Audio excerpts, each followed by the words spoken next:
এ যেন তালেবানের আফগানিস্তান দখলের পুনরাবৃত্তি। বিদ্রোহীদের হঠাৎ অপ্রত্যাশিত উত্থান আর একের পর এক গুরুত্বপূর্ণ শহর দখলে পতন ঘটল বাশার আল আসাদের ২৪ বছরের স্বৈরাচারী শাসনের। ছিঁড়ে পড়েছে সুতোয় ঝুলন্ত রাজনৈতিক ভবিষ্যৎ, ভাগ্য।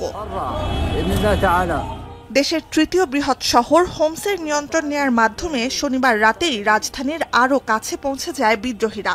এক সপ্তাহে পঞ্চম শহর দখল করে রাত পেরোনোর আগেই রোববার ভোরে অবস্থান নেয় দামেস্কের প্রবেশপথে। এরই মধ্যে বিনা বাধায় রাজধানীর ভেতরে বিদ্রোহীরা প্রবেশ করেছে বলে জানা গেছে। নগরীর মূল চত্বরে জড়ো হয়ে উচ্ছ্বসিত স্লোগান দিচ্ছেন দীর্ঘ গৃহযুদ্ধের নিঃস্ব ক্লান্ত হাজার হাজার মানুষ। অন্যদিকে প্রায় ২,০০০ সেনা পালিয়ে সিরিয়ার সীমান্ত পার হয়ে প্রতিবেশী ইরাকের আল কাইম শহরে আশ্রয় চেয়েছে বলে নিশ্চিত করেছে সেখানকার প্রশাসন। আসাদপন্থীদের ওপর চড়াও হওয়ার বদলে সামাজিক ঐক্যের আহ্বান জানিয়েছে বিদ্রোহীরা। نعيش في اللحظات الأخيرة لتحرير مدينة حمص بإذن الله تعالى. هذا حدث تاريخي الذي سيفصل بين الحق والباطل.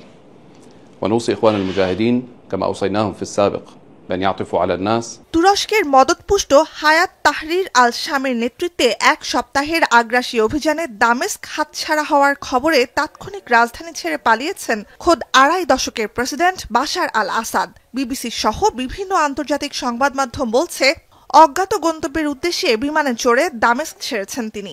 জ্যেষ্ঠ সেনা কর্মকর্তাদের বরাত দিয়ে আসাদের দামেস্ক ত্যাগের খবর নিশ্চিত করেছে বার্তা সংস্থা Reuters.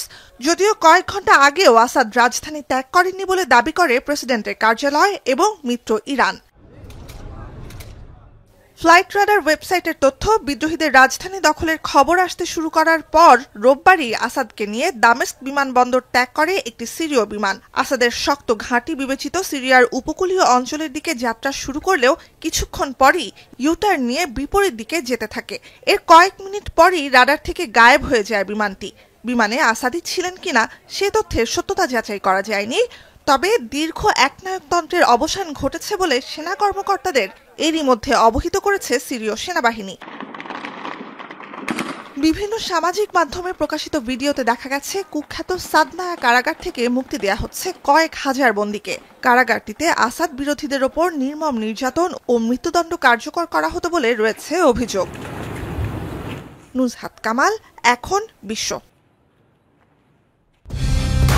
Colour expert, George sap এবং মাইল্ড অন হ্যান্ডস টেকনোলজি সমৃদ্ধ অরিক্স ক্রিস্টাল ওয়াশ আপনার লন্ড্রি এক্সপার্ট।